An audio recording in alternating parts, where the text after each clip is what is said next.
My name is Jill, Chief Safety Officer with Vivid Learning Systems. I'm a former OSHA inspector here to help you identify and correct workplace safety hazards. Could today be the day where you're having an emergency in your workplace and you need to get to an electrical disconnect or an electrical panel to turn something off quickly? Could you do it without having obstructions in your path?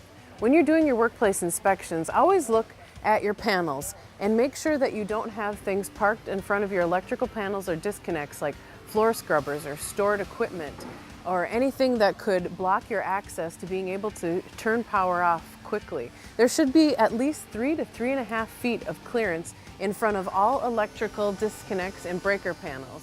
In fact, some employers go so far as to mark off a line on the floor or paint an area. It's a deterrent to employees to make sure they're not parking things in front of the electrical panel so that you can get to them quickly if you need to turn power off to something. Next, be sure that your breaker panels and electrical disconnects are labeled. Take a look inside your breaker panels and look for the labels. Make sure all the breakers are labeled as to what they are powering.